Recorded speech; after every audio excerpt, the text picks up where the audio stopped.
3월 10일 월요일. 가장 낮은 곳에서 피운 꽃.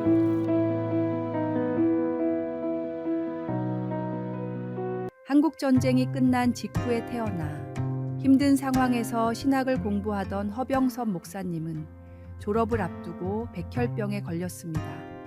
병상에 누워 죽을 날만 기다리던 허 목사님은 교회 성도들이 십시일반으로 모은 성금으로 그나마 요양을 할 수 있었습니다. 놀랍게도 그 과정에서 병이 나았고 건강이 회복되는 기적이 일어났습니다. 목사님은 신학교를 졸업한 뒤 자신을 위해 없는 형편에도 돈을 모아준 성도들을 생각하며 가장 낮은 곳에 내려오셨던 예수님과 같은 마음으로 평생을 살겠다고 다짐하셨습니다. 그는 고아로 태어나 구두 닦기를 하는 아이들과 함께하기 위해 청계천의 판자촌을 찾아갔고 혹시 거리낌이 있을까 싶어 목사님이라는 것도 밝히지 않았습니다.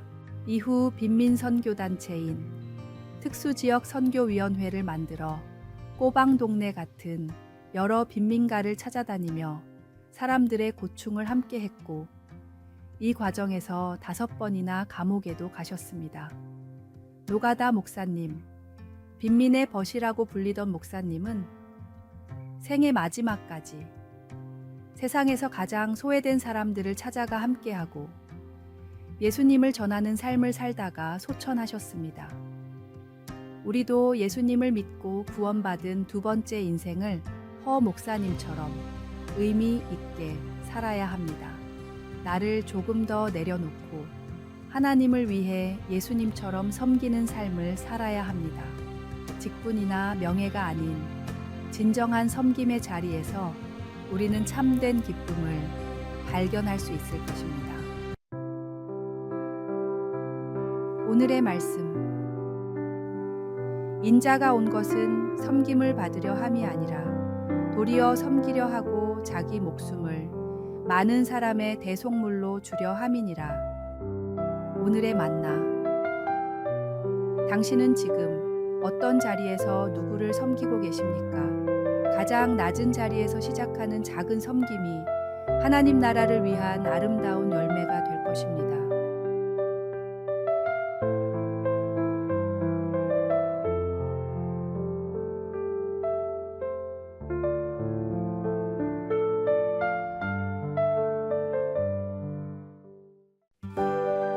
(3월 11일) 화요일. 불평이 부른 비극. 숲속에서 닭과 쥐 그리고 토끼가 함께 살고 있었습니다. 세 동물은 각자 잘할 수 있는 일들을 맡아서 했습니다. 토끼는 요리를 하고 쥐는 물을 길어왔고 닭은 땔감을 모았습니다.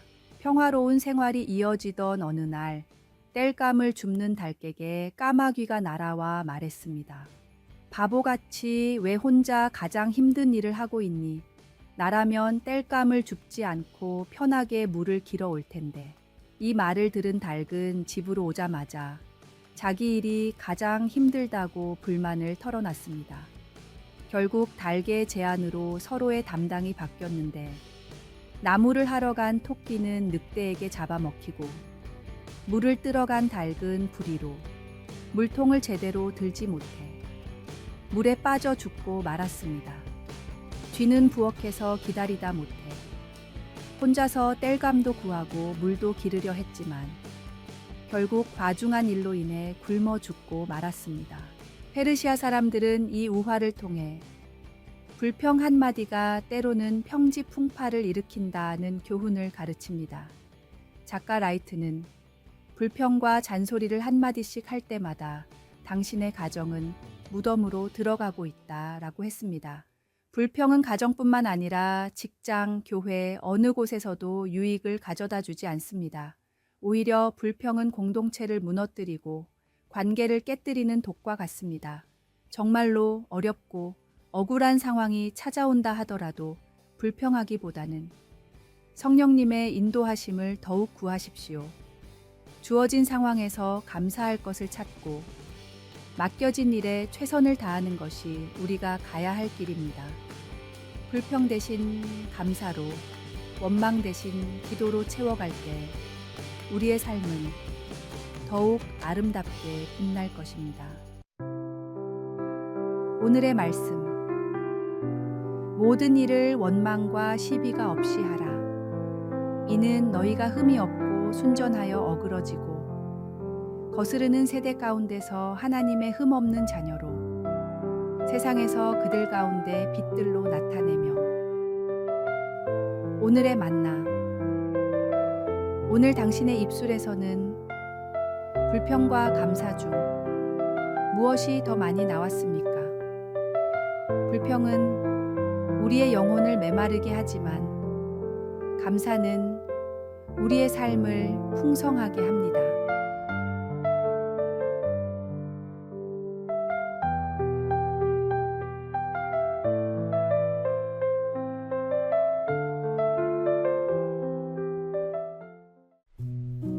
(3월 12일) 수요일. 일상의 예배가 된 청년. 한 공장에서 일하는 청년이 있었습니다. 그는 매일 아침 출근 전 성경을 읽고 기도하는 것으로 하루를 시작했지만 자신의 삶이 하나님께 충분히 영광을 돌리지 못한다고 고민했습니다. 작은 기계 부품을 조립하는 단순한 일이 과연 하나님을 기쁘시게 할 수 있을지 늘 의문이었기 때문입니다. 어느 주일 교회에서 로마서 12장 1절 말씀을 듣던 중 그의 마음에 특별한 깨달음이 찾아왔습니다.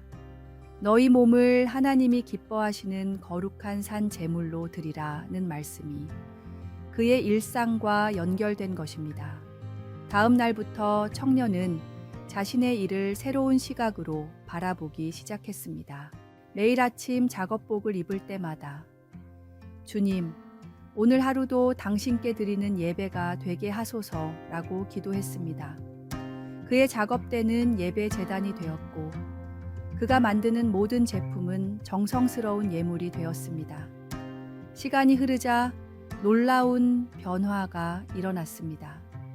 그의 제품은 공장에서 가장 품질이 좋기로 소문이 났고 동료들은 그의 성실함에 감동을 받았습니다. 어떤 이들은 그에게 비결을 물었고 그는 자신의 일이 곧 하나님께 드리는 예배라고 설명했습니다. 점차 그의 작업장은 작은 예배당으로 변모했고 많은 동료들이 그의 삶을 통해 참된 예배의 의미를 깨닫게 되었습니다. 한 사람의 작은 깨달음이 일터 전체를 변화시킨 것입니다. 오늘의 말씀. 그러므로 형제들아, 내가 하나님의 모든 자비하심으로 너희를 권하노니 너희 몸을 하나님이 기뻐하시는 거룩한 산 제물로 드리라. 이는 너희가 드릴 영적 예배니라. 오늘의 만나. 예배는 단순한 의식이 아닌 삶의 전부입니다. 우리의 일상 속 모든 순간이 하나님께 드리는 거룩한 예배가 되어야 합니다.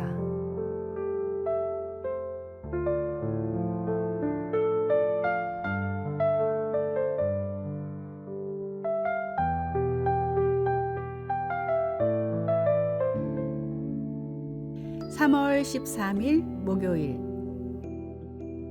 열판의 기적.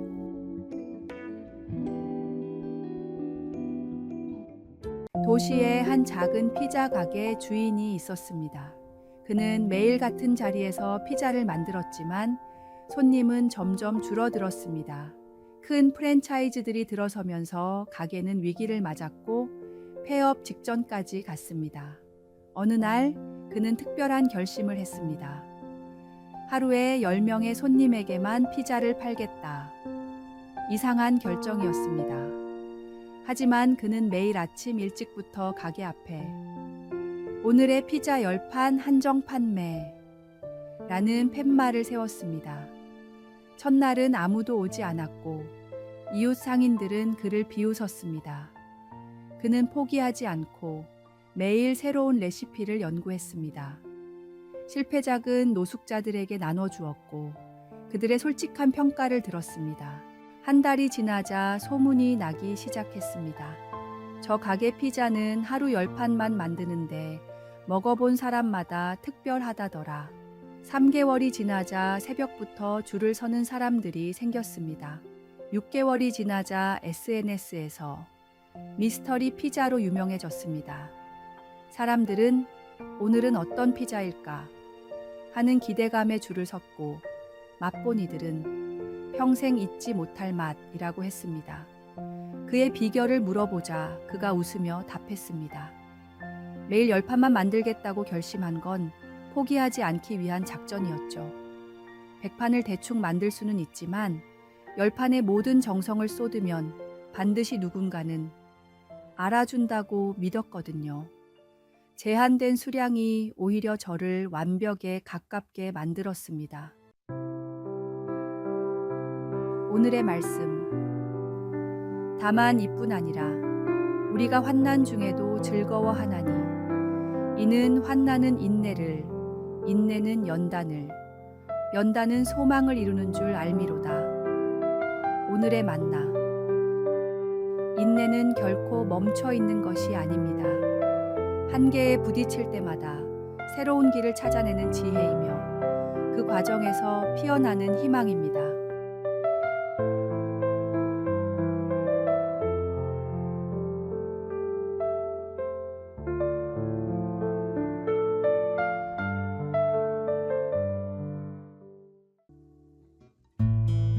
(3월 14일) 금요일. 잊을 수 없는 생명의 은혜. 가재를 잡으러 남목산 계곡으로 떠난 3명의 아이들이 있었습니다. 이른 아침에 나간 아이들은 저녁이 돼서도 돌아오지 않았고 아이들의 부모님들은 바로 실종 신고를 했습니다. 경찰과 더불어 온 마을 사람들이 나서서 산을 뒤졌지만 아이들은 흔적조차 발견할 수가 없었습니다. 그렇게 무려 28일이 지났고 공식적인 수색도 끝났으며 아이들의 생존에 대한 가망이 점점 사라져갈 때였습니다. 약초와 나무를 캐러 남목산을 오르던 할머니들이 가늘게 들려오는 살려주세요 라는 소리를 듣게 되었습니다. 서둘러 소리가 나는 곳으로 가보니 앙상하게 뼈만 남아있는 아이 3명이 누워서 내는 소리였습니다. 아이들은 골짜기에 갇혀 빗물을 받아먹고 겨우 살아있었지만 힘이 빠져 제대로 구해달라는 소리를 내지 못했습니다. 다행히 할머니들의 발견으로 3명의 아이는 구조되었고 다시 건강을 회복했습니다. 부모님들은 감사의 마음을 담아 큰돈을 들였으나 할머니들은 아이들이 무사한이 됐다며 고사했습니다. 아이들은 할머니들에 대한 은혜를 잊지 않았습니다. 성인이 되어서도 매년 명절마다 찾아가 인사를 드렸고 할머니들이 모두 세상을 떠나실 때까지 한 번도 빠지지 않고 찾아갔습니다. 생명을 구해준 은혜는 절대로 잊을 수가 없기 때문입니다. 우리도 마찬가지입니다. 죄로 인해 영원한 죽음 앞에 놓여있던 우리를 구원하신 하나님의 은혜는 얼마나 크고 놀라운 것입니까? 내게 베푸신 하나님의 갚을 길 없는 구원의 그 은혜를 기억하며 매 순간 보답하는 삶을 사십시오. 오늘의 말씀. 내게 주신 모든 은혜를 내가 여호와께 무엇으로 보답할까? 내가 구원의 잔을 들고 여호와의 이름을 부르며. 오늘의 만나. 오늘 당신이 누리는 모든 것이 하나님의 은혜임을 기억하십시오. 그 은혜에 감사하며 살아가는 것이 우리가 할 수 있는 최선의 보답입니다. 구원의 은혜를 잊지 말고 매일 새롭게 감사하십시오.